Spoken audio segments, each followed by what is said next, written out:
اعوذ باللہ من الشیطان اللعین الرجیم بسم اللہ الرحمن الرحیم الحمد للہ وکفی وسلام علی عبادہ الذین اصطفی اللہم صل علی محمد وآل محمد۔ سورہ مبارک اعراف، اس کا تعارف اور اس سورہ کے حیرت انگیز فضائل و برکات پر ہماری آج کی گفتگو ہوگی۔ تعارف میں یہ بات بتا دی جائے کہ سورہ اعراف مکی سورہ ہے۔ قرآن کی تقریباً 80 یا 90 سورہ کے قریب جو سورہ ہیں وہ مکی سورہ ہیں، اور یہ سورہ 8ویں اور 9ویں پارے میں پایا جاتا ہے۔ اس سورہ کی 205 یا 206 آیات ہیں۔ یا کہنے کا معنی یہ ہے کہ بصرے اور شام کے کچھ قاریوں کے اعتبار سے اس کی جو سب سے پہلی آیت ہے الف لام میم صاد، وہ اس کو ایک مستقل آیت شمار نہیں کرتے، تو اس لحاظ سے اس اختلاف کی بنا پر 205 یا 206 آیات پر مشتمل یہ سورہ ہے۔ اس سورہ کے 3346 الفاظ ہیں اور 14437 حروف پر مشتمل یہ سورہ ہے، اور ہر حرف کے اوپر الگ الگ نیکیاں ملتی ہیں۔ تو اگر کوئی شخص سورہ مبارک اعراف کی تلاوت کرے تو کم سے کم 14,500 نیکیاں تو اس کے نام اعمال میں ویسے ہی آ جاتی ہیں۔ اور یہ سورہ 7 طوال میں شامل ہے، یعنی وہ 7 طویل ترین سورے جو قرآن کے اندر پائے جاتے ہیں، اور مکی سوروں میں یہ سب سے طویل ترین سورہ ہے مکی سوروں میں۔ اور ایک سے زائد حروف مقطعات سے جو سورہ شروع ہوتے ہیں ان میں سے یہ سب سے پہلا سورہ ہے، یعنی جو ایک سے زائد حروف مقطعات سے شروع ہوتے ہیں، یعنی الف لام میم صاد سے یہ سورہ شروع ہوتا ہے۔ ورنہ ایک حرف پر مشتمل حروف مقطعات والے اور بھی سورے ہیں، سورہ صاد ہے، اور جیسے نون ایک حرف پہ مشتمل ہے، قاف ایک حرف پہ مشتمل حروف مقطعات والا سورہ ہے۔ تو اس لحاظ سے نزولی ترتیب کے اعتبار سے یہ 38واں یا 39واں سورہ ہے ترتیب نزولی کے اعتبار سے، لیکن جو موجودہ جمع آوری جو خود پیغمبر اکرم ختم مرتبہ صلی اللہ علیہ وآلہ وسلم کے دور سے ہی ہو گئی تھی، اس اعتبار سے، اس ترتیب کے اعتبار سے 7ویں نمبر کا سورہ ہے۔ اچھا، اس کا نام سورہ مبارک اعراف کیوں ہے؟ سورہ اعراف اسے کیوں کہا جاتا ہے؟ وجہ تسمیہ اس کی کیا ہے؟ کیونکہ دیکھیے اس کی جو 45ویں آیت ہے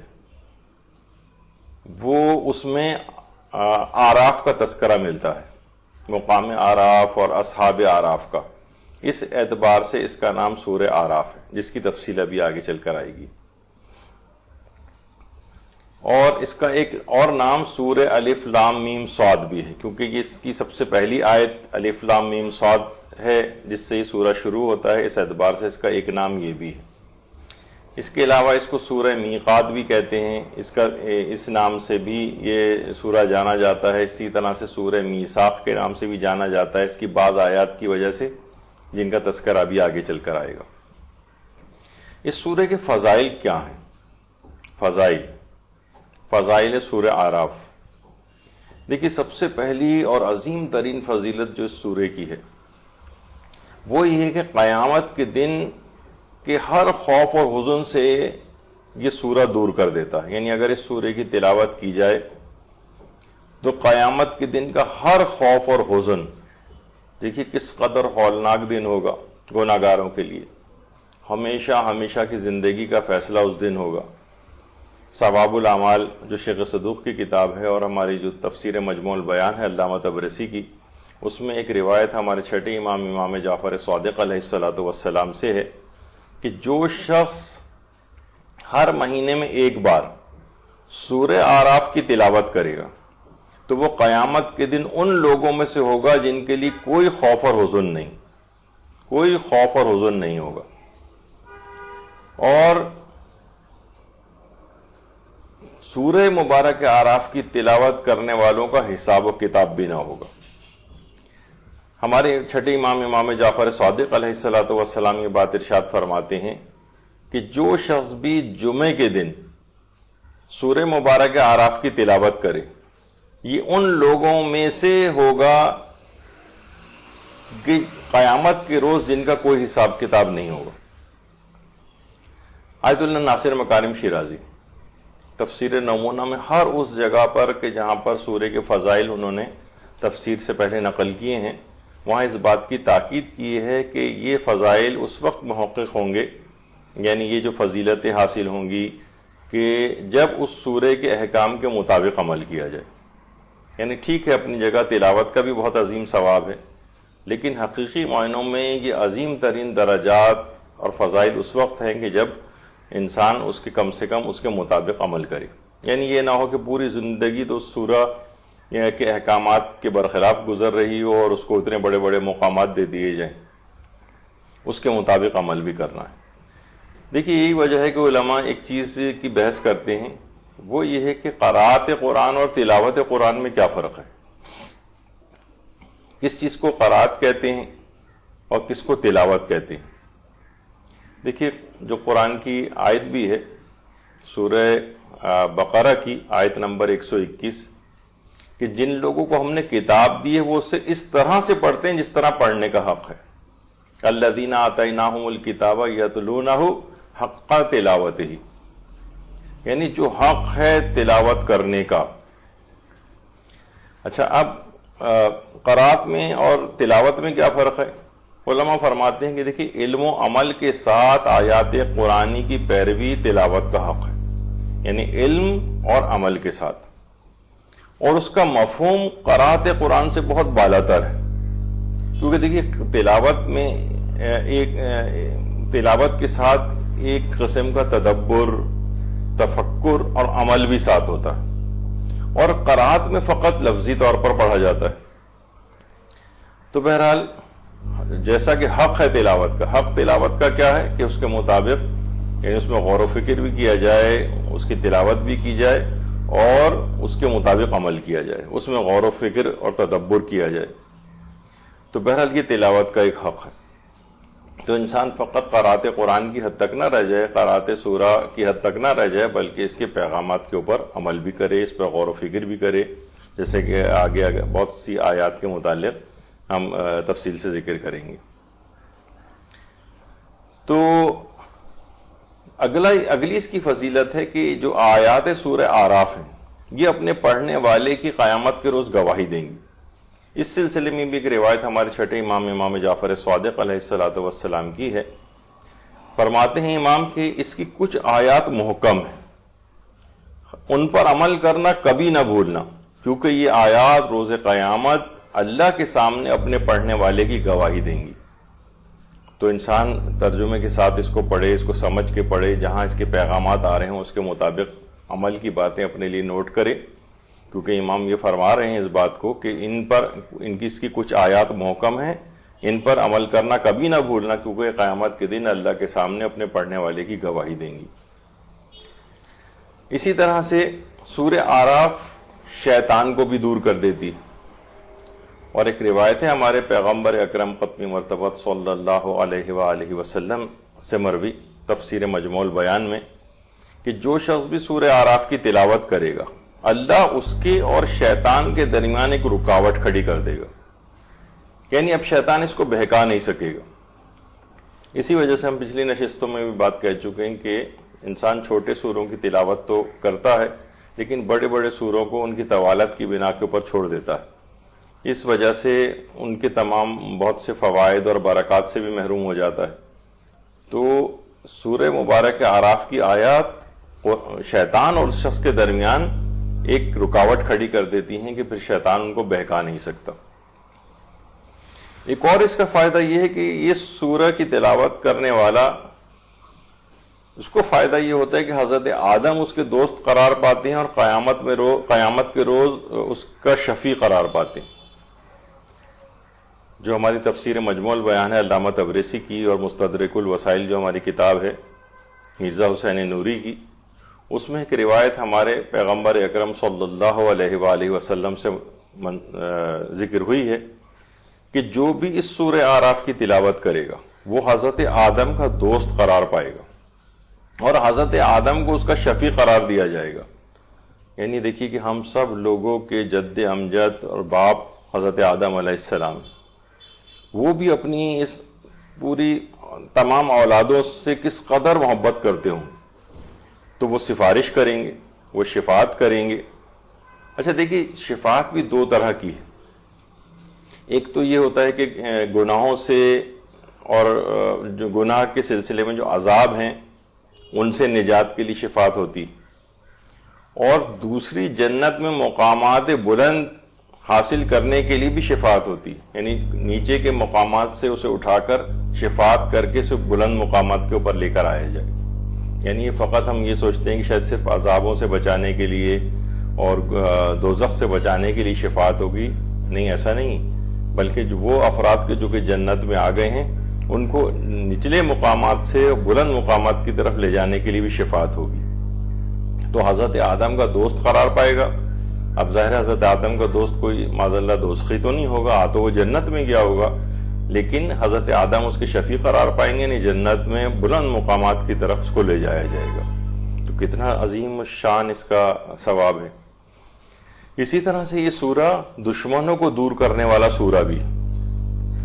ایک روایت ہے اصول کافی میں، اور جو مصباح کفمی جو ہماری کتاب ہے اس میں بھی ہے، مجربات امامیہ میں بھی ہے. پیغمبر اکرم صلی اللہ علیہ وآلہ وسلم، اللہم صلی علی محمد وآل محمد، ان سے مروی روایت ہے کہ جو شخص بھی اس سورہ اعراف کو گلاب کے پانی اور زعفران سے لکھ کر اپنے گلے میں لٹکائے، گلاب کے پانی اور زعفران سے، یعنی وہ پانی جو ہو وہ زعفران والا جس سے لکھا جائے گا، اس میں کچھ گلاب بھی ملا لیا جائے، اس کا کوئی عرق وغیرہ، تو اس کو وہ لکھ کر اپنے سورہ اعراف کو گلے میں لٹکائے. تو جب تک یہ سورہ اس کے پاس رہے گا، خدا کے حکم سے کوئی درندہ اور کوئی دشمن بھی اس کو نقصان نہیں پہنچا سکے گا. پیغمبر اکرم کی روایت ہے اس سلسلے میں. تو ان سب چیزوں کی بھی اہمیت ہے. گلے میں لٹکانے سے مراد تعویذ، بہت سے لوگ تعویذوں کے بھی آج کل خلاف ہو گئے، ایسا نہیں ہے. ائمہ سے مروی تعویذ بھی ہیں، معصومین سے مروی تعویذ بھی ہیں. تعویذ سے مراد یہی ہوتا ہے کہ مثلا کوئی سورہ لکھ کر اپنے گلے میں تعویذ کی صورت میں، یا کوئی دعا کو لکھ کر گلے میں تعویذ کی صورت میں پہن لیا جائے. اس میں کوئی حرج نہیں ہے.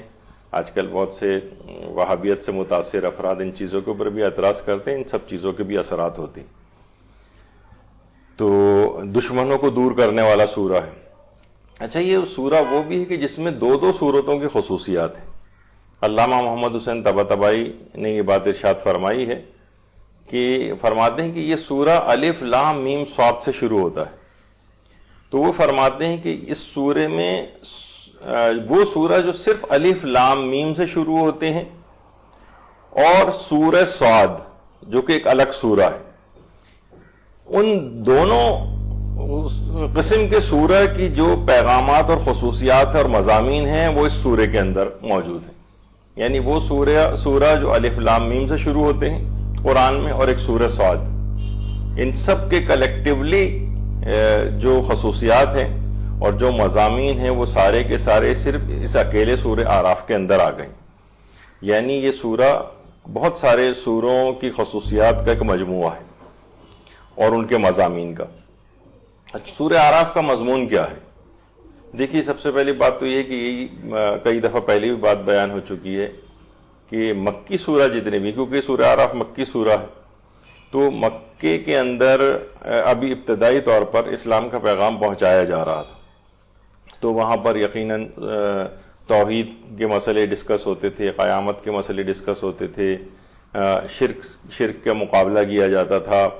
تو مکی سوروں کو جو خصوصیات ہیں وہ سورہ اعراف کے اندر بھی ہیں. اس کا بھی مضمون وہی توحید، قیامت اور شرک وغیرہ سے مقابلے کا بیان ہے. یہ سورہ اعراف کا مضمون ہے، یعنی سبجیکٹ جو ہے. اسی طرح سے سورہ اعراف رزق و روزی میں بھی بے پناہ اضافہ کرواتا ہے. وہ جو کتاب ہے خواص آیات قرآن کریم، جس کا ہم پچھلے نشستوں میں بھی اکثر حوالہ دیتے ہیں، اس میں یہ کہ سورہ اعراف کی اگر آیت نمبر 10 اس کو خالص نیت کے ساتھ جمعے کے دن اس وقت لکھا جائے کہ جس وقت نماز جمعہ ختم ہو چکی ہو، جس وقت نماز جمعہ ختم ہو چکی ہو اس وقت سورہ اعراف کی آیت نمبر 10 کو لکھا جائے. چھوٹی سی آیت ہے. اور اس کے بعد اس لکھی ہوئی جس صفحے کے اوپر لکھی جائے گی اس کو اپنے گھر میں یا اپنی دکان یا کاروبار کی جگہ پر لگائے. تو اس آیت کی برکت سے روزی میں بے پناہ اس کی فراخی نصیب ہوگی. اس کو بے پناہ فراخی. یعنی جو سورہ اعراف کی آیت نمبر 10 ہے اس میں یہ کہا ہے کہ یقیناً ہم نے تم کو زمین میں اختیار دیا ہے اور تمہارے لیے سامان زندگی قرار دیے ہیں مگر تم بہت کم شکر ادا کرتے ہو. تو زمین میں اختیار اور سامان زندگی کا قرار دینا وجعلنا لکم فیہا معائشہ. تو اس آیت کے اندر رزق اور روزی کے خزانے پوشیدہ. اس کو لکھ کر اگر اس موقع پر جمعے کے روز اس وقت جس وقت نماز جمعہ ختم ہو چکی ہوتی ہے اس وقت اس کو لکھا جائے اور اپنے گھر دکان یا کاروبار کی جگہ پر اس کو رکھ دیا جائے تو اس سے رزق اور روزی میں برکت نصیب ہوتی ہے. نماز شب پڑھنے کے لیے بڑا مددگار سورہ ہے. نماز شب کے لیے یعنی رات کو اٹھ کر عبادت کے لیے. ہمارے ہاں تو سسٹم اس قسم کا ہو گیا ہے کہ راتوں کو بہت دیر تک جاگنا اور پھر فجر سے 1-8 گھنٹے 2 گھنٹے پہلے سو جانا, اس کے بعد اٹھنا نہیں نماز فجر کے لیے. تو جب انسان واجب نماز کے لیے نہیں اٹھے گا تو نماز شب کے لیے کیسے اٹھے گا؟ جبکہ موجودہ مجتہدین کے نزدیک نماز شب کا پڑھنا اور اتنا آسان بھی ہو گیا, جیسے آغا سیستانی فرماتے ہیں مثلا کہ نماز مغربین پڑھنے کے فوراً بعد بھی اس نماز شب کو پڑھا جا سکتا ہے. لیکن لوگ اس کے باوجود بھی صرف نظر کرتے ہیں. اچھا, نماز شب کے لیے مددگار سورہ کیسے ہے کہ سورہ اعراف کی 3 آیات جن کے متعلق ابھی آگے چل کر گفتگو آئے گی ہماری بڑی تفصیل سے. یہ 3 آیات ہیں, آیت نمبر 54, آیت نمبر 55 اور آیت نمبر 56. یہ 3 آیات خواص آیات قرآن کریم کے نام سے جو کتاب ہے اس میں بھی یہ بات بیان ہوئی ہے کہ جو ان 3 آیات کو پڑھے اور خدا سے خواہش رکھے کہ پروردگار اس کی نیند کو کم کر دے, خاص طور پر سونے سے پہلے اس کو پڑھے, کہ پروردگار سے خواہش رکھے اس کو سونے سے پہلے پڑھتے وقت کہ پروردگار اس کی نیند کو کم کر دے تاکہ وہ شب میں عبادت کے لیے قادر ہو سکے. تو انشاءاللہ پروردگار عالم خود اسے یہ توفیق نصیب فرمائے گا کہ اس کی نیند کم ہو جائے گی, یا جتنی بھی اس نے نیند کی ہے وہ نماز شب کے لیے اس سے پہلے اٹھ سکے گا, کہ پروردگار کی طرف سے کوئی لطف و عنایت اس کے لیے ہوگی. یعنی اگر سونے سے پہلے روزانہ سورہ اعراف کی یہ 3 آیات اگر ان کو زبانی یاد کر لے, ویسے تو اگر 10-15 روز بھی مستقل ان کو پڑھتا رہے تو یہ آیات خود بخود اس کو زبانی طور پر بھی یاد ہو جائیں گی. تو روزانہ سونے سے پہلے کوئی زیادہ وقت نہیں لگے گا, 1 منٹ سے بھی کم میں ان آیات کو پڑھ سکتا ہے. تو اگر واقعی وہ سیریس ہے نماز شب اور دیگر عبادات کے لیے رات کو اٹھنے کے لیے, تو پروردگار عالم اس کے دل میں اس طرح کا شوق پیدا کر دے گا اور اسے توفیق نصیب فرمائے گا کہ وہ رات کو اٹھ کر فجر سے پہلے نماز شب کو پڑھ سکے اور عبادت خدا انجام دے سکے. یہ ایک بہت بڑا فائدہ ہے. نماز شب کے لیے بہت مددگار سورہ ہے, عبادت خدا کے لیے مددگار سورہ ہے.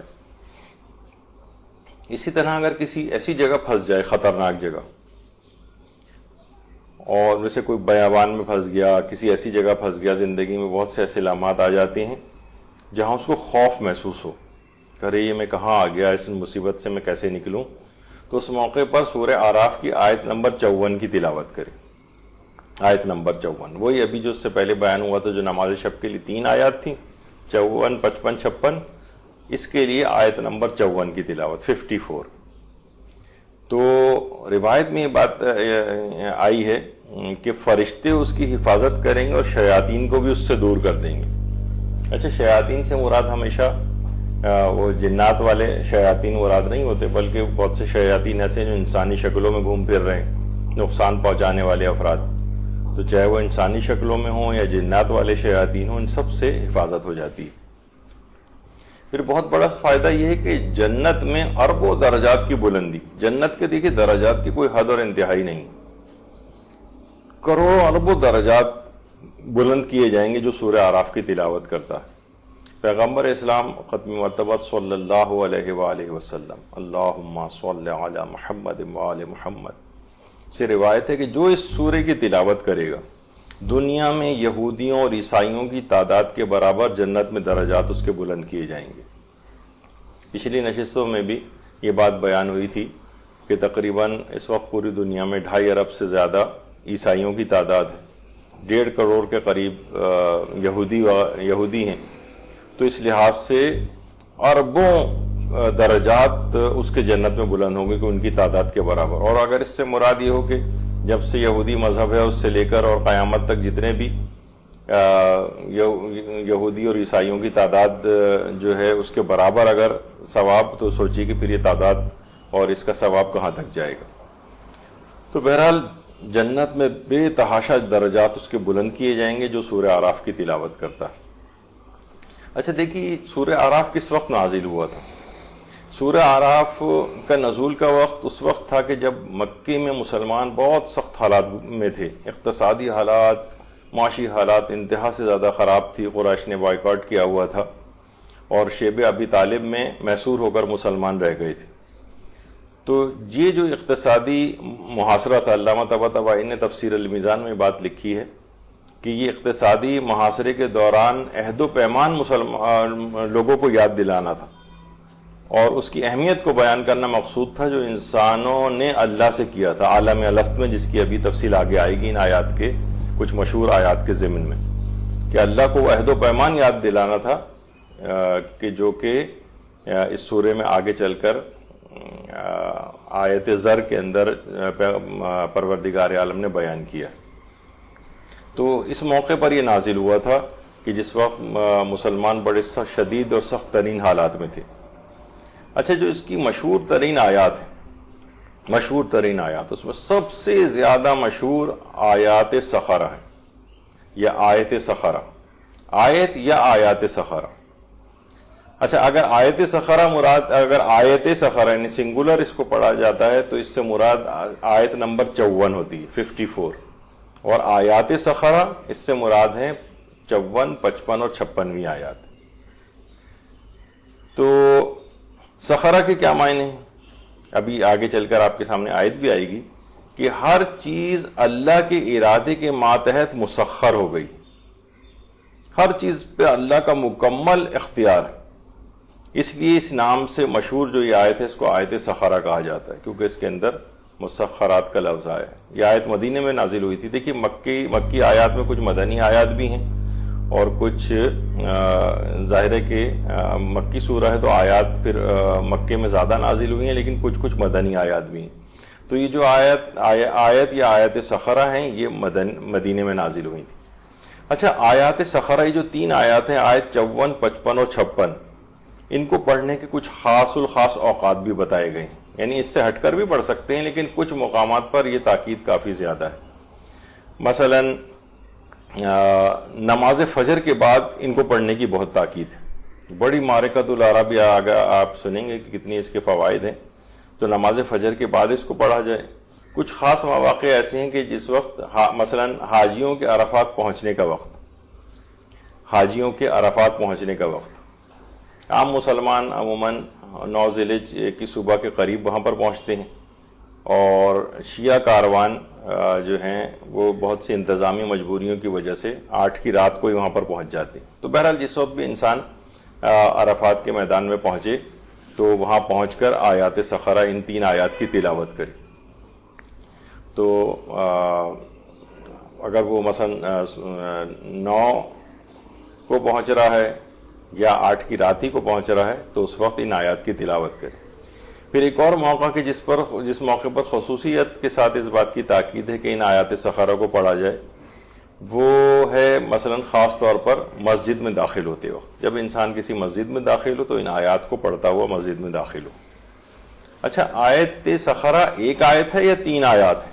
ابھی ہم بار بار اس کا ذکر کر رہے تھے کہ یا تو اگر اس سے مراد ایک آیت ہے تو 54ویں آیت ہے، اور 3 آیات ہیں تو 56 تک ہیں، 56 تک۔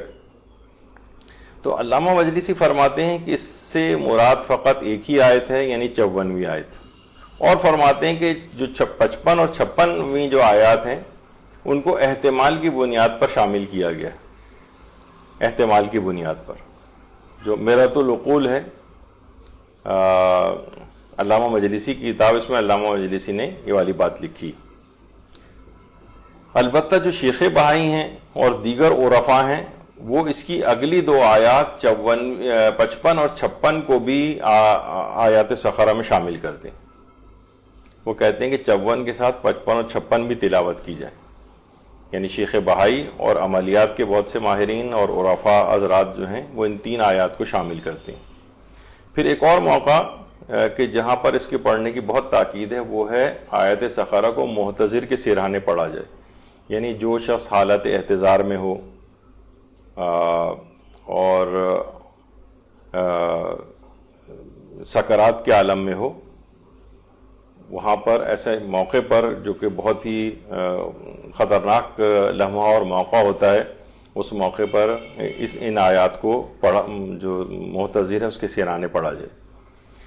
اور اس کی پوری تفصیل ہے کہ حالت احتضار میں کون کون سی چیزیں اس وقت پڑھنی چاہیے. اس سلسلے میں مدرسے کی ایک مختصر سی کتاب بھی ہے، بعد میرے مرنے کے کام یہ ہیں کرنے کے. اس کے اندر ان کی تفصیل یہ ضرور ہر گھر میں اس لحاظ سے ہونی چاہیے کہ کبھی بھی ان چیزوں کے پیش آ جاتا ہے گھر میں، ظاہر اموات بھی ہوتی ہیں، تو اس وقت اہم ترین مواقع کے اوپر کون کون سے اعمال انجام دینے چاہیے اس وقت لوگوں کو پتہ نہیں ہوتا اور پریشان ہوتے ہیں.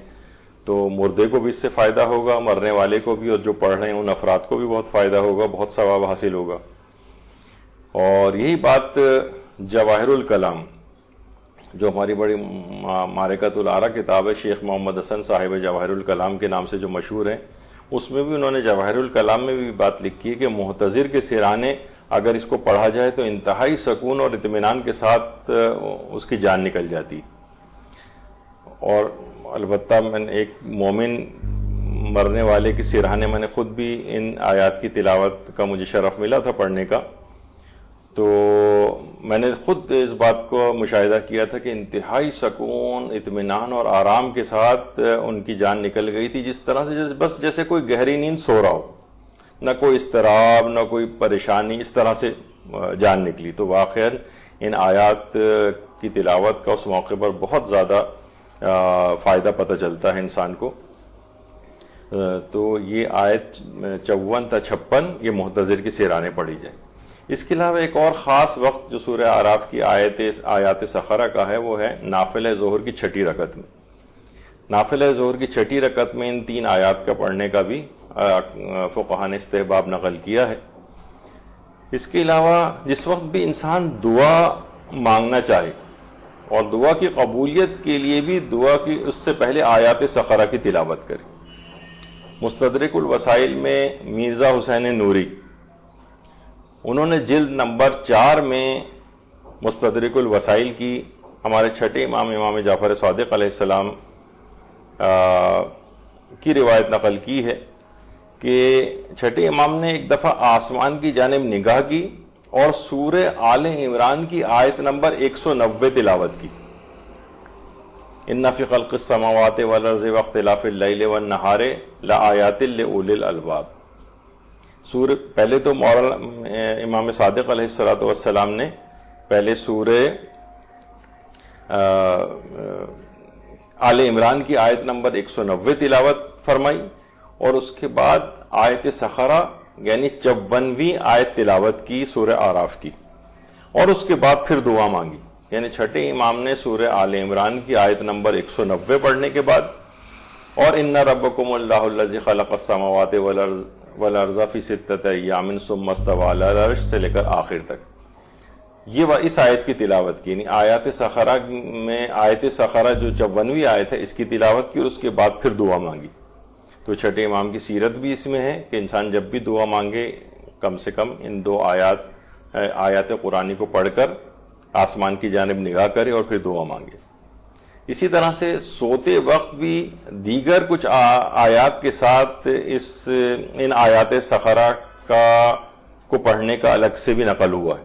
بحار الانوار میں علامہ مجلسی نے بہار کی 87ویں جلد 87 میں چھٹے امام جعفر صادق علیہ السلام سے یہ بات نقل فرمائی ہے کہ اگر کوئی شخص سوتے وقت 3 بار آیت الکرسی کی تلاوت کر لے، اور 1 دفعہ آیت شہد اللہ، سورہ آل عمران کی آیت نمبر 18 جو ہم نے اس سے پہلے بیان کی تھی۔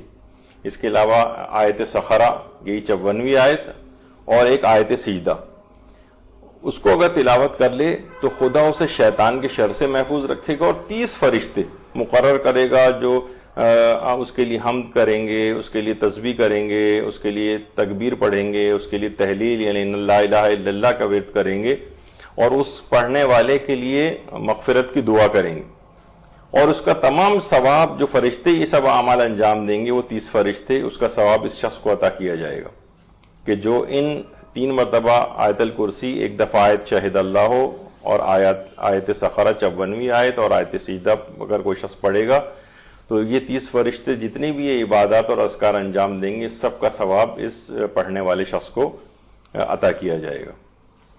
اس کے علاوہ علماء فرماتے ہیں کہ آیات سخرہ جو ہیں سکون قلب کے لیے بہت مفید ہیں۔ انسان پریشان ہوتا ہے، اذیت میں مبتلا ہوتا ہے، بہت سی مشکلات کے اندر گھرا ہوا ہوتا ہے، اس وقت آیات سخرہ اس کو سکون قلب عطا کرتی ہیں۔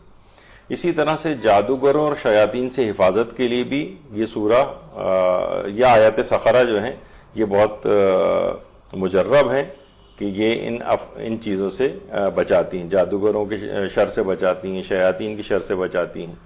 اسی طرح سے انسان پریشان ہوتا ہے شک اور وسواس کی بیماری سے نجات کے لیے، اور ایک روایت ہے جو کہ شرح اصول کافی جو ملا صالح مازندرانی نے لکھی ہے، اس میں بھی چھٹے امام جعفر صادق علیہ السلام سے ایک روایت نقل ہوئی ہے جس کے مطابق شک و وسواس کو دور کرنے کے لیے آیت سخرہ جو ہے اس کو 70 مرتبہ پڑھنا بہت مفید ہے، یا تو 54ویں یا 56 ہی اگر پڑھ لی جائیں اور 70 ٹائمز پڑھ لی جائیں تو انسان شک اور وسواس کی بیماری اس سے دور ہو جاتی ہے۔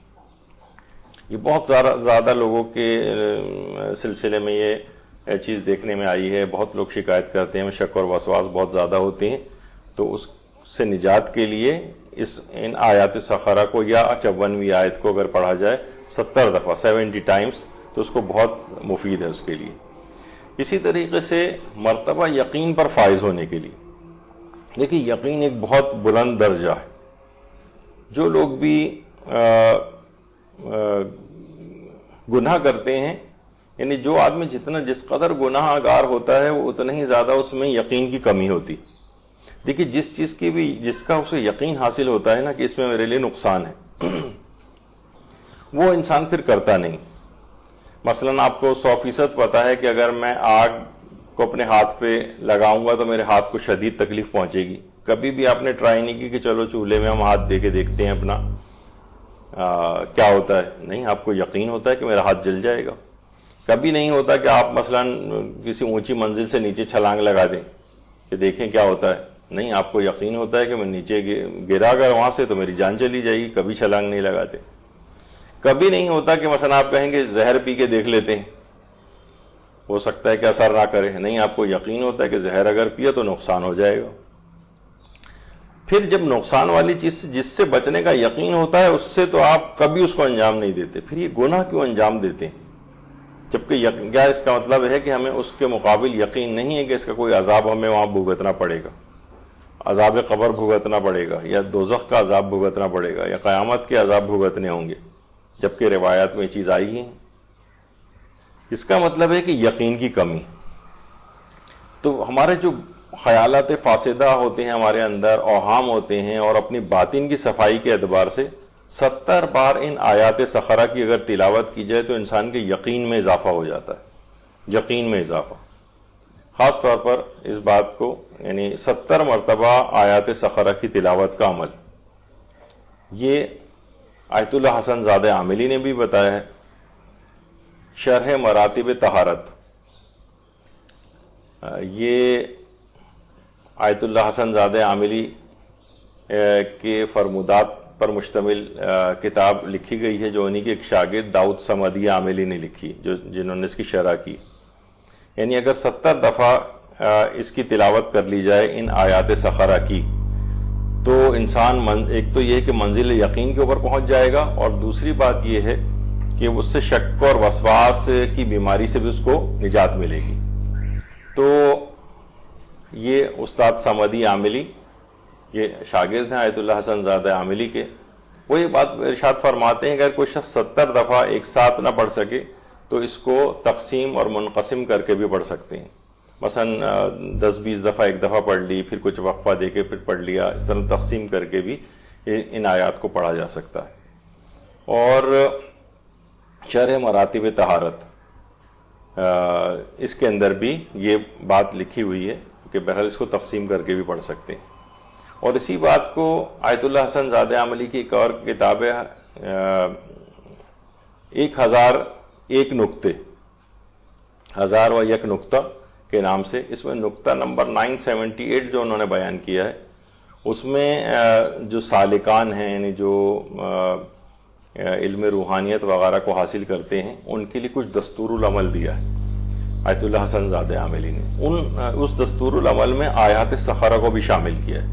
کچھ اور باتیں بھی اس کے اندر ہیں، لیکن اس میں آیات سخرہ بھی ہیں کہ ان کی بھی تلاوت کی جائے. یعنی جو شخص بھی روحانی طور پر اپنے آپ کو مضبوط کرنا چاہتا ہے وہ آیات سخرہ کی تلاوت کرے.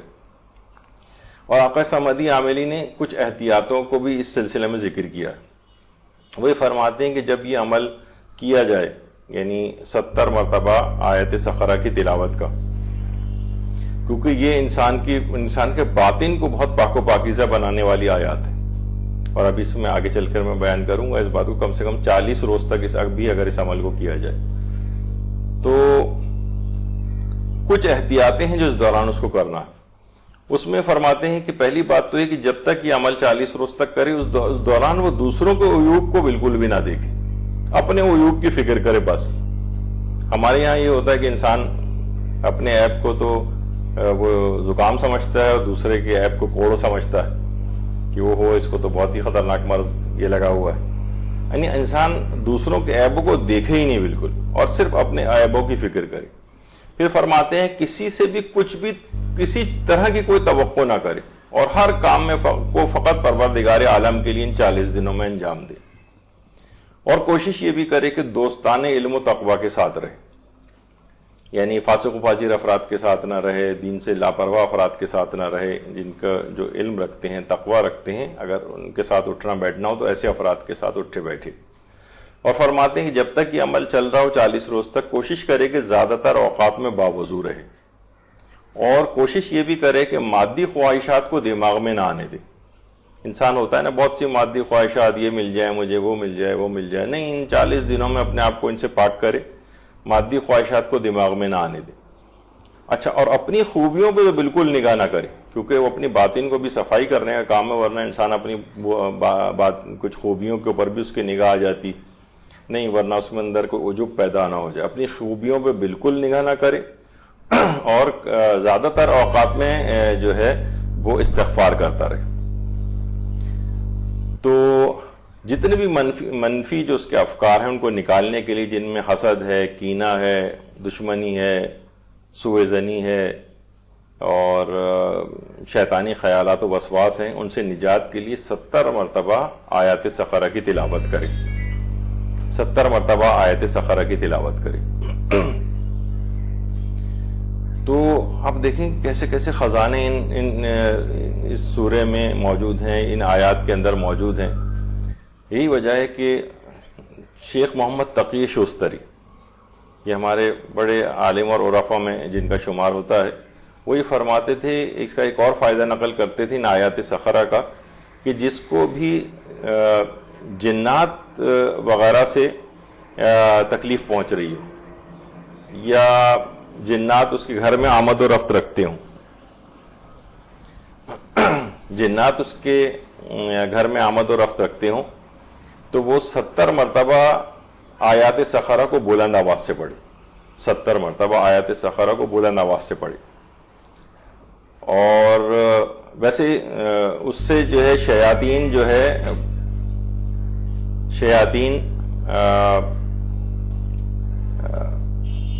سے وہ نجات حاصل کر لے گا، جنات سے نجات حاصل کر لے گا. اس کے علاوہ ویسے ضمناً بھی بات بیان کر دی جائے، سورہ جن کی تلاوت بھی اس سلسلے میں مفید ہے، اور گھروں میں اگر حرز ابو دجانہ انصاری لگائی جائے. اچھا، یہ جو فرماتے تھے کہ جنات سے حفاظت کے لیے 70 مرتبہ آیات سخرہ کی تلاوت کی جائے. اور حرز ابو دجانہ انصاری جس کے متعلق ہماری یہاں پر ایک گفتگو اور نشست بھی ہو چکی ہے، یہ بھی اپنے گھروں میں لگانا چاہیے۔ رجائے مطلوبیت کی نیت سے آیت اللہ سیستانی نے بھی کہا ہے کہ بہرحال اگر کوئی اس دعا کو اپنے گھر میں لگائے تو اس کے فوائد حاصل ہوتے ہیں اسے۔ تو دیکھیے سالک جو ہوتا ہے، جو بھی روحانیت اپنی قوی کرنا چاہتا ہے، اس کے لیے جو مشکل ترین مرحلہ جو ہے وہ اپنے باطن کو پاک کرنا ہے، باطن کو پاک کرنا، جس کو کہا جاتا ہے تطہیر باطن کے لیے تخلیہ ہوتا ہے، پھر تہلیہ ہوتا ہے، یعنی گندگی پہلے ہٹائی جائے گی اس جگہ سے، پھر ملکوتی آثار نمایاں ہوں گے۔ تو تطہیر باطن کے لیے جو سب سے بہترین آیات ہیں وہ آیات سخرہ ہیں، جن کی 70 مرتبہ تلاوت کرنے سے یہ فائدے حاصل ہوتے ہیں۔ یہی وجہ ہے کہ آیت اللہ شیخ ابراہیم امینی کچھ ہی دن پہلے ان کا انتقال بھی ہو گیا ہے، انہوں نے 40 روز کا یہ عمل بتایا تھا مرتبہ یقین تک پہنچنے کے لیے، اور رسول کافی کی پہلی جلد کی جو روایت ہے اس کے مطابق، یعنی اگر خیالات فاسدہ ہوں، کسی کو اوہام آتے ہوں اور مرتبہ یقین تک اس کو پہنچنا ہو، تو وہ فرماتے تھے 40 روز کا یہ عمل ہے کہ سحر کے وقت وہ بیدار ہو جائے، وضو کرے، خلوت اور تنہائی کی جگہ پر حضور قلب کے ساتھ نماز شب کو ادا کرے، نماز شب کو ادا کرے، پھر نماز وتر کا جو سب سے آخری 11ویں رکعت ہے اس کے قنوت کو طویل کرے، 40 مومنوں مومنات کے لیے دعائیں مغفرت کرے گا ان کا نام لے کر، تو قنوت طویل بھی ہو جائے گا، اور اس کے بعد 70 مرتبہ آیات سخرہ کی تلاوت کرے، تو اس کو یقین کامل بھی نصیب ہوگا 40 روز کے اس عمل میں، خیالات فاسدہ سے نجات ملے گی، اور اوہام، شکوک اور باطن کی صفائی کے لیے ان آیات سخرہ کی تلاوت بہت زیادہ مفید ہے۔ 40 روز تک اس عمل کو کرنا ہے۔ خواتین بھی اس عمل کو کر سکتی ہیں، اور ان ایام میں بھی کر سکتی ہیں کہ جس میں نماز وغیرہ نہیں پڑھی جاتی، تو نماز پڑھنے کے علاوہ اس آیات سخرہ کی تلاوت وہ کر سکتی ہیں۔ تو یہ آیات سخرہ جو سورہ اعراف کی 54 سے 56 آیات ہیں، ان کے آپ نے دیکھا کہ کس قدر فضائل اور برکات ہیں۔ یہ مشہور ترین آیات میں سے ایک یا 3 آیات تھیں سورہ اعراف کی۔ اس کے علاوہ جو مشہور ترین آیات ہیں ان میں ایک آیت اصحاب اعراف ہے، یہ جس میں اعراف کا تذکرہ یا اصحاب اعراف کا تذکرہ ہے، 46ویں آیت۔ وَبَيْنَهُمَا حِجَابٌ وَعَلَى الْأَعْرَافِ رِجَالٌ يَعْرِفُونَ كُلًّا بِسِيمَاهُمْ وَنَادُوا أَصْحَابَ الْجَنَّةِ أَنْ سَلَامٌ عَلَيْكُمْ لَمْ يَدْخُلُوهَا وَهُمْ يَطْمَعُونَ، اور ان دونوں یعنی بہشت اور دوزخ کے درمیان پردہ ہے، یعنی ایک حد فاصل ہے، اور آراف پر کچھ لوگ ہوں گے جو ہر ایک کو اس کی علامت سے پہچان لیں گے، اور وہ بہشت والوں کو پکار کر کہیں گے کہ تم پر سلام ہو، اور یہ لوگ ابھی بہشت میں داخل نہیں ہوئے ہوں گے لیکن اس بات کی خواہش رکھتے ہوں گے کہ ہم جنت میں چلے جائیں۔ یہ ہے آیت نمبر 46 نمبر کی یہ مشہور ترین آیات میں سے آیت اصحاب اعراف یا آیت اعراف کہی جاتی۔ اعراف کیا ہے؟ دیکھیے اعراف جنت اور دوزخ کے درمیان کی ایک جگہ ہے، وہ جو گلستان میں شیخ سعدی نے جو ایک بیت لکھی ہے نا کہ حوران بہشتیرا دوزخ بود اعراف از دوزخیاں پرس کے اعراف بہشت است، یعنی جو حوران جنت ہیں وہ اعراف کو دوزخ سمجھتی ہیں، اور دوزخی جو ہیں وہ اعراف کو جنت سمجھتے ہیں۔ یہ درمیان کی ایک جگہ ہے۔ علامہ طباطبائی نے تفسیر المیزان میں لکھا ہے کہ وہاں کچھ افراد ہوں گے جو اعراف کے اوپر ہوں گے، جہاں سے وہ جنتی اور دوزخیوں کو دیکھ سکتے ہیں۔ اچھا، یہ اصحاب اعراف کون ہیں؟ ہمارے اہل سنت برادران یہ کہتے ہیں کہ یہ وہ لوگ ہوں گے جن کے نیک اور بد اعمال بالکل برابر ہوں گے، لیکن شیعوں کے نزدیک جو ان کے پاس روایات ہیں اس میں اصحاب اعراف سے مراد انبیاء اور ائمہ علیہم السلام، اللہم صلی علی محمد وآل محمد، خاص طور پر پیغمبر اکرم اور ائمہ اطہار علیہم السلام۔ علامہ طباطبائی نے البتہ بعض مفسرین کے حوالے سے یہ بات بھی لکھی کہ اصحاب اعراف فرشتوں کو اعراف کے مقام پر یعنی ہر شخص پر نازل کیا جائے گا اور ان کو وہ شکلوں سے پہچانتے ہوں گے. یعنی اس سے مراد کچھ مفسرین نے کہا فرشتے ہیں جو وہاں پر ہیں جو ہر شخص کو ان کی شکلوں سے پہچانتے ہیں. اچھا بہرحال دیکھیے جو مقام اعراف ہے وہاں پر کچھ لوگ یہ کہتے ہیں کہ جناب یہاں پر وہ اطفال اور مجانین ہوں گے، یعنی یہاں پر رکھے جائیں گے کہ جو کہ یعنی اعراف میں کون رہے گا اس جنت و دوزخ کے درمیان کی جگہ کو، یعنی چھوٹے بچے جو انتقال کر جاتے ہیں یا مجنون و پاگل جو افراد ہوتے ہیں ان کو وہاں پہ رکھا جائے گا، یا زمانہ فطرت کے اندر یعنی دو انبیاء کے درمیانی زمانہ جو ہوتا ہے، ایک نبی چلا گیا ہے اس کے بعد دوسرا نبی کے جو درمیانی پیریڈ ہوتا ہے اس میں جو افراد آئے ان کو وہاں پر رکھا جائے گا، یا بہت سے مستضعفین کو رکھا جائے گا جن تک حق پہنچ نہیں سکا، حق مشکوک ہو گیا ان کے نزدیک، ان کو کوئی بتانے والا نہیں تھا، ایسے افراد کو وہاں پر رکھا جائے گا. تو بہرحال کچھ وقت کے لیے اعراف کے مقام پر کچھ افراد کو وہاں پر رکھا جائے گا. اور تو یہ بہت مشہور اس کی آیت ہے، آیت نمبر 46، آیت اصحاب اعراف. اس کی تفصیل آپ اس کے اندر تفاسیر کے اندر پڑھ سکتے ہیں. اس کے علاوہ مشہور ترین آیات میں ایک آیت نمبر 172 جسے آیت میثاق کہا جاتا ہے. آیت میثاق یہ 172ویں آیت ہے، اور اس آیت میں کیا ہے، اور وہ وقت یاد کرو جب تمہارے پروردگار نے بنی آدم کی پشتوں سے ان کی نسل کو نکالا جو نسلاً بعد نسلاً پیدا ہونے والی تھی، اور ان کو خود ان کے اوپر گواہ بناتے ہوئے پوچھا کیا میں تمہارا پروردگار نہیں ہوں؟ سبھی نے جواب دیا ہاں ہے، بے شک ہم گواہی دیتے ہیں کہ تو ہمارا پروردگار ہے. یہ کارروائی اس لیے کی گئی تھی کہیں تم قیامت کے دن یہ نہ کہہ دو کہ ہم تو اس بات سے بے خبر تھے. یہ آیت میثاق کہلاتی. اسے آیت زر بھی کہا جاتا ہے، یعنی عالم زر. اس آیت کا مقصد یہی کہ بندوں پر اللہ کی حجت کو تمام کرنا تھا، اللہ کی حجت کو تمام کرنا تھا، اور تاکہ ان کے اوپر ان کو یہ نہ رہے کہ ہم تو بے خبر تھے، یہ ان سے پہلے عہد و پیمان لے لیا گیا تھا. اچھا اس عہد و پیمان کو لیا گیا تھا، ایک عالم زر تھا. اس کے لیے حضرت امیر المومنین علیہ الصلوۃ والسلام سے ایک روایت بھی ہے. ایک شخص نے ایک دفعہ آ کر حضرت امیر سے کہا کہ مولا میں آپ سے محبت کرتا ہوں. امام نے فرمایا نہیں تو مجھ سے محبت نہیں کرتا، جو روایت کا مفہوم ہے. اس نے کہا کہ مولا آپ میرے دل کی حالت کو بتا رہے ہیں. امام نے فرمایا کہ دیکھو بات یہ ہے کہ خدا نے ارواح کو ابدان کی خلقت سے 2000 سال پہلے خلق کیا، یعنی جب ہمارے جسم خلق ہوئے اس سے 2000 سال پہلے ہماری ارواح کو خلق کر لیا تھا. تو جو وہاں پر ایک دوسرے سے مانوس تھے اور محبت کرتے تھے وہ یہاں بھی ایک دوسرے سے مانوس اور محبت کرتے ہیں. امام نے فرمایا میں نے تجھ کو وہاں نہیں دیکھا تھا. تو ایک دفعہ کسی نے اور دفعہ آ کر امیر المومنین سے بات دریافت کی تھی کہ مولا یعنی کیا وجہ ہے کہ بعض اوقات ہم بیٹھے بیٹھے افسردہ اور غمگین ہو جاتے ہیں. تو امام نے یہی بات فرمائی تھی کہ صاحبان ایمان کی روحیں ظاہری خلقت سے پہلے ایک دوسرے سے مانوس تھی.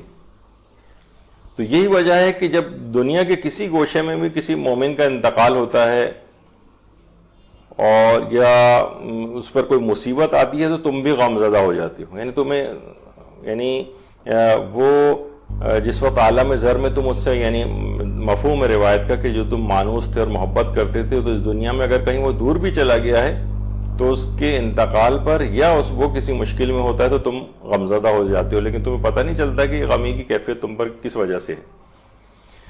اچھا اب جب یہ میثاق لیا گیا تھا، اب ایک سوال یہ ہوتا ہے کہ بھئی یہ میثاق اگر لیا گیا تھا تو ہم کو یاد کیوں نہیں رہا؟ تو دیکھیے بہت سی مصلحتوں کی وجہ سے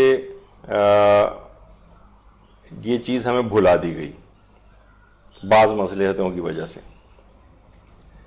یہ بھی ممکن ہے کہ پروردگار عالم کی مصلحت تھی کہ یہ چیز ہم بھولے رہیں. اور کچھ علماء نے اس کی تھوڑی تفصیل بھی لکھی کہ دیکھیے عالم ملکوت میں ہماری ارواح تھی، جب یہ عالم مادی میں منتقل ہوئی تو اس کے لیے ایک حادثہ تھا، یعنی ایک عالم سے دوسرے عالم کے اندر منتقل ہونا.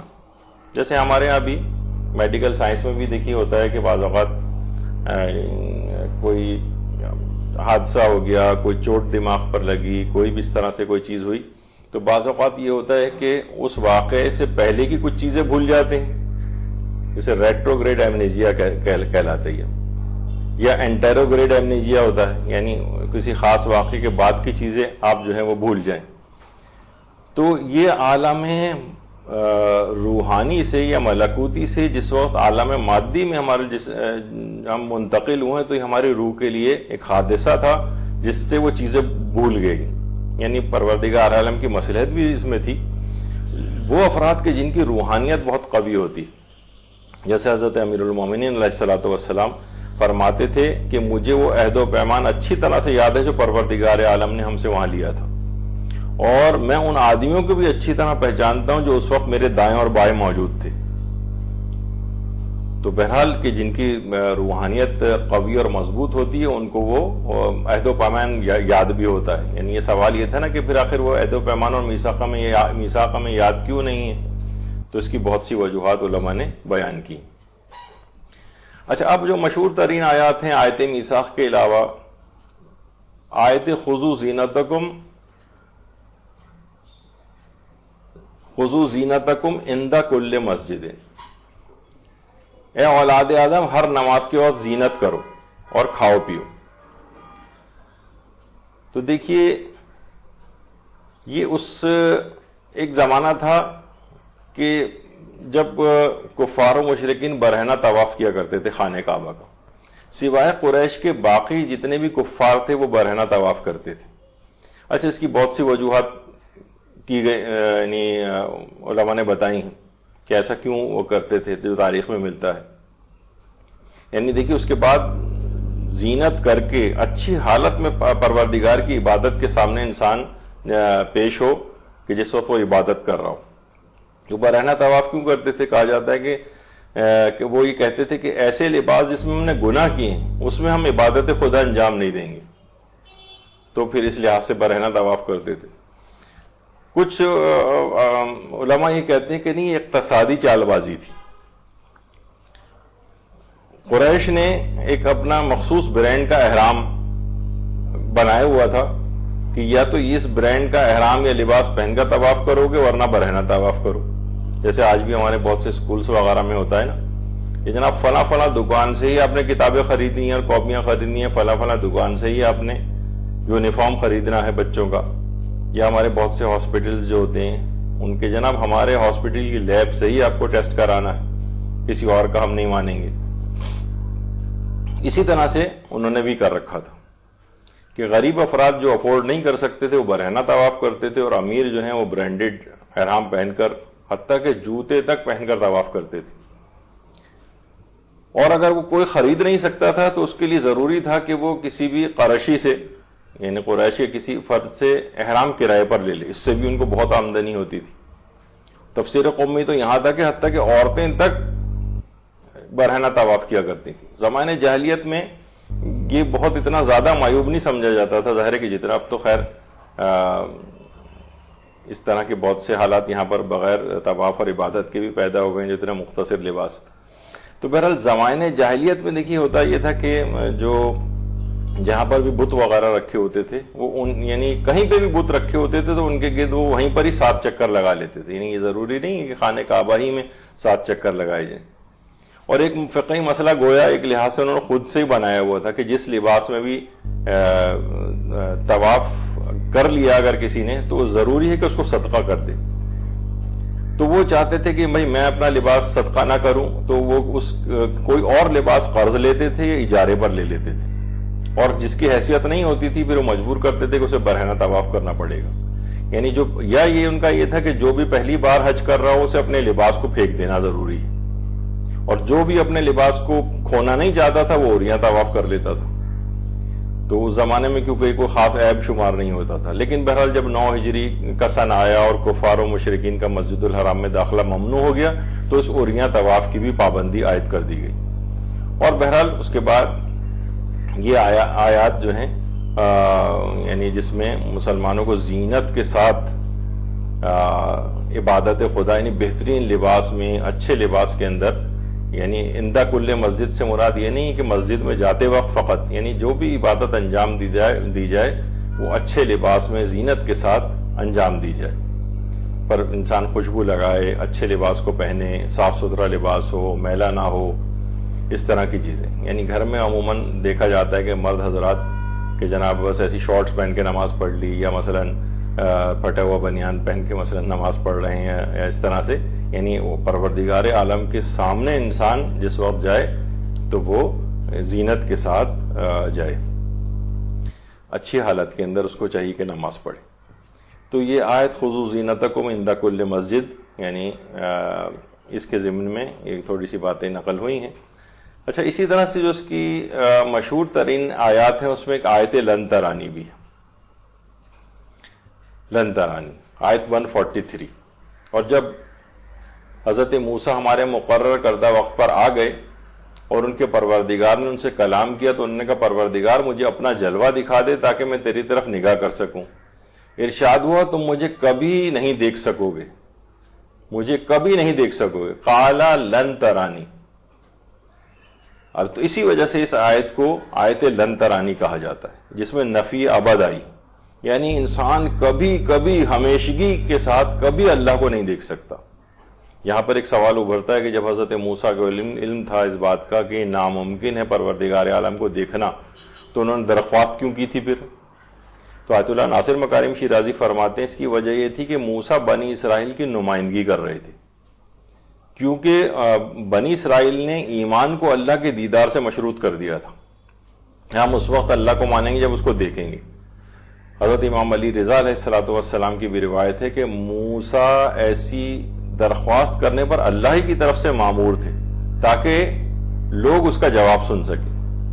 کیونکہ دیکھیے اللہ کو دیکھنا ممکن ہی نہیں، یعنی عقلاً محال بھی، کیونکہ اگر وہ نظر آئے گا تو محدود ہو جائے گا اور اللہ لامحدود ہے.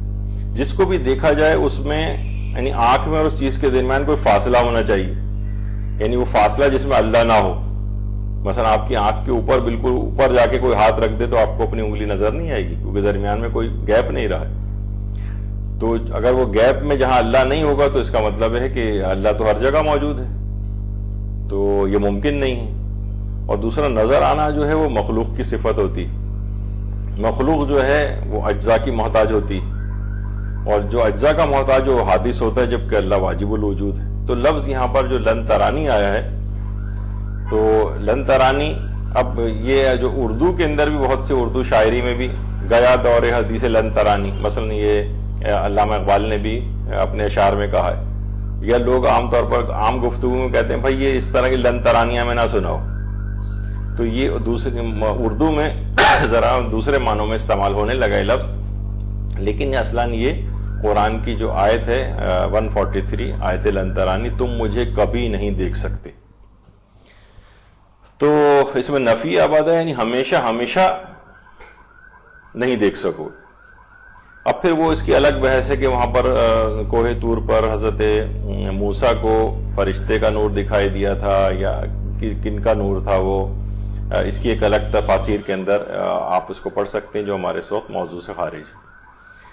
اس کے بعد آیت نمبر 175 ہے جو کہ بلعام باعور اس کی مذمت میں آیت آئی، اور انہیں اس شخص کی خبر سنائی جس کو ہم نے اپنی آیتیں عطا کی، پھر وہ ان سے بالکل الگ ہو گیا اور شیطان نے اس کا پیچھا پکڑ لیا اور وہ گمراہوں میں سے ہو گیا.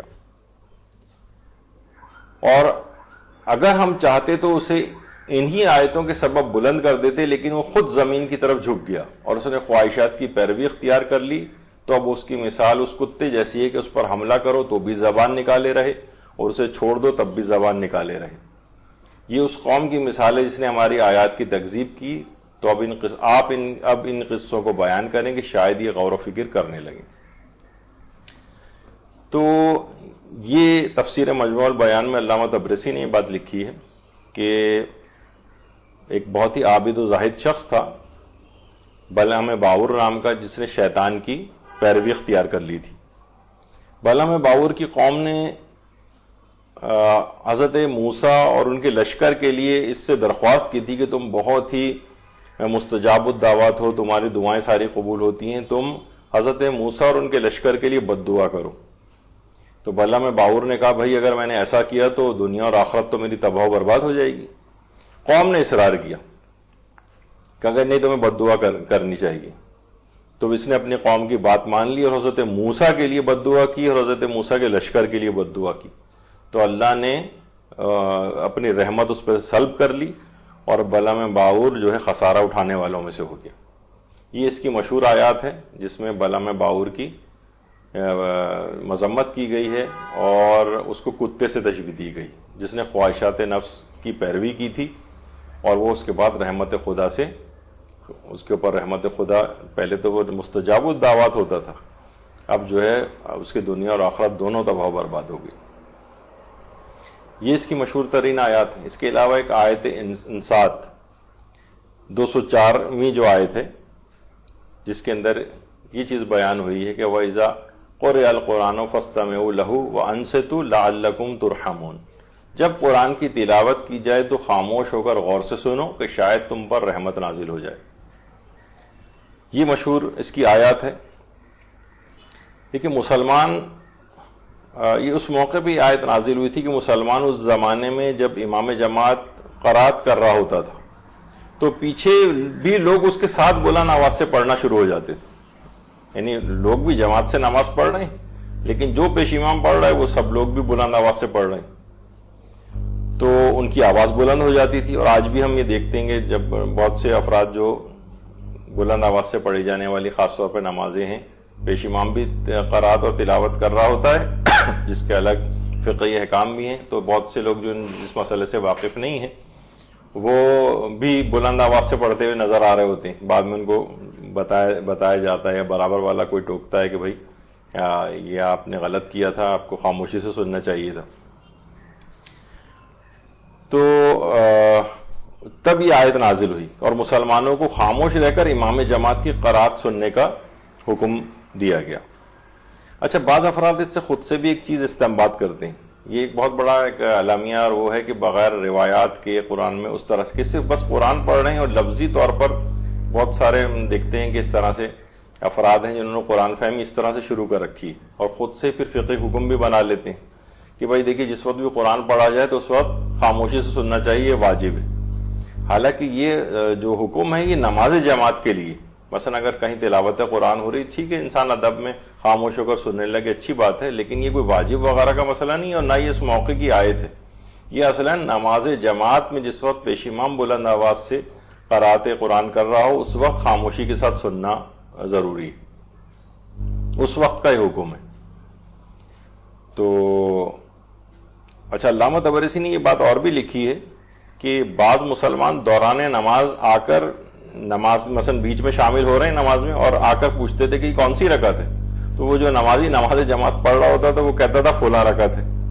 تب یہ آیت نازل ہوئی کہ نماز میں اس طرح سے خاموش ہو کر بات سنو، یعنی بات چیت نہ کرو بلکہ خاموشی سے جو قرات ہو رہی ہے اس کو سنو. وہ جو لطیفہ بھی مشہور ہے نا کہ اسی طرح سے کچھ افراد کھڑے ہوئے نماز پڑھ رہے تھے، ایک شخص بیچ میں آ کر آیا، اس نے پوچھا کون سی رکعت ہے، تو دوسرے شخص نے بتایا کہ فلاں رکعت ہے.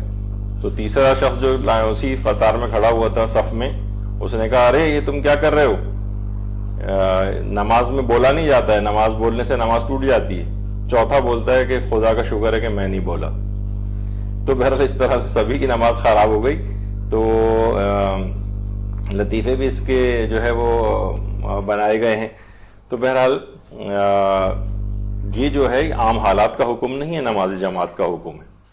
اسی طرح سے جو اس کی مشہور آیات ہیں ان میں ایک آیت نمبر 42 ہے جسے جو کہ تکلیف مالا یطاق کی ممنوعیت سے متعلق ہے. یعنی جو اس کی آیت نمبر 42 ہے بہت سی طریقے سے آئی ہے. لا یکلف اللہ نفسا الا وسعہا بھی ہے، لا نکلف نفسا الا وسعہا بھی ہے کہ جن لوگوں نے ایمان اختیار کیا اور نیک اعمال کی ہم کسی نفس کو اس کی وسعت سے زیادہ تکلیف نہیں دیتے، اس پر یعنی ایسی اس پر تکلیف نہیں ڈالتے جسے وہ اٹھا نہ سکے. یعنی اتنی ہی ہم اس پر تکلیف شرعی ڈالتے ہیں یا اس کو اتنی ہی مصیبتوں میں مبتلا کرتے ہیں. بہرحال یہ ہے کہ یہاں پر یعنی تکلیف شرعی بھی اس سے مراد ہے کہ جسے مثلا اللہ کبھی بھی نہیں آپ سے نہیں کہے گا، اسے پتہ ہے کہ آپ ہوا میں اڑ نہیں سکتے، کبھی آپ کو حکم نہیں دیا جائے گا کہ ہوا میں اڑو. بعض اوقات یہ بھی ہوتا ہے جسے ہماری فقہ میں مسئلہ حرج بھی کہا جاتا ہے کہ اگر آپ پر کوئی شخص روزہ رکھ ہی نہیں سکتا ہے تو اس کے لیے روزہ رکھنا حرام ہو جاتا ہے. کبھی کسی جس کے معذور ہو کوئی شخص، دونوں ٹانگیں نہ ہو، اسے کبھی اسلام نہیں کہے گا کہ تم جو ہے دوڑو. تو بہرحال یہ تکلیف مالا یطاق، یعنی ایسی تکلیف اٹھانے کا اسلام حکم نہیں دیتا جس کا اس نے حکم ہی نہیں. یعنی ہر شخص کو اپنی جتنی اس کے اندر استعداد ہے اس سے بڑھ کر پروردگار حکم نہیں دیتا ہے، اور ہر شخص کی استعداد الگ الگ بھی ہوتی. ایک شخص کا حکم دوسرے شخص کے اوپر نہیں لگایا جاتا. اس کی بڑے فقہی مباحث ہیں اور بڑے اس کی اپلیکیشنز ہیں، الگ الگ ہیں. بہت سے لوگ بہت اس طرح کے ہوتے ہیں، بڑے اسٹرانگ ٹائپ کے ہوتے ہیں، وہ بہت سی چیزوں کو برداشت کر لیتے ہیں، ان کے لیے بعض اوقات حکم الگ ہو جاتا ہے. اور جو اس سے کم تر ہوتے ہیں، بعض اوقات جو ہو سکتا ہے دوسرا اعتراض کرے کہ ارے بھائی تم نے صرف اس وجہ سے روزہ چھوڑ دیا. لیکن ہر شخص کی اپنے اوپر چھوڑا گیا ہے کہ تمہارے لیے جو چیز ناممکن ہو جائے، کرنا ممکن نہ رہے، تو پھر وہ چیز تمہارے لیے معاف ہو سکتی. لیکن اس کی بڑی اپلیکیشنز ہیں، بہرحال جو اس وقت اس پہ ہم ڈسکس نہیں کر رہے. اچھا، اسی طرح سے اس کی ایک مشہور آیت ہے کہ خذ العفو وامر بالعرف اعرض عن الجاہلین. اے رسول، درگزر اختیار کرو، اچھے کاموں کو حکم دو اور جاہلوں سے منہ پھیر لو. وَأَعْرِضْ عَنِ الْجَاهِلِينَ، یہ آیت نمبر 199 ہے. یہ بھی اس کی مشہور آیات میں سے ہے. اس کے علاوہ دیکھیے اس سورہ اعراف میں بہت سے قصے بیان ہوئے ہیں، یہ آپ اس کے اندر پڑھ سکتے ہیں. مثلا جنت میں حضرت آدم و حوا کا واقعہ اور قصہ اس میں بیان ہوا ہے. اس کے علاوہ کچھ انبیاء ہیں جیسے حضرت نوح علیہ السلام، حضرت صالح علیہ السلام، حضرت لوط علیہ السلام، حضرت شعیب علیہ السلام اور حضرت موسیٰ کے واقعات نقل ہوئے ہیں. اس کے علاوہ آیات احکام ہیں، وہ اس کے اندر آئی ہیں. مثلا نماز کو قبلہ رخ پڑھنے کا حکم ہے، جو اس کی 29ویں آیت ہے. اچھا، اس میں البتہ پھر ظاہر ہے کہ نماز کو قبلہ رخ پڑھا جائے، لیکن یہ کہ مستحب نماز میں سواری پر انسان اگر بیٹھا ہو یا چلتے ہوئے نماز پڑھ رہا ہو تو اس وقت قبلہ رخ پڑھنے کا حکم نہیں ہے. لیکن اگر اسٹل کھڑے ہو کر نماز مستحب پڑھ رہا ہے تو پھر اسے قبلہ رخ ہونا پڑے گا. واجب نماز میں قبلے کا خیال کرنا ہے.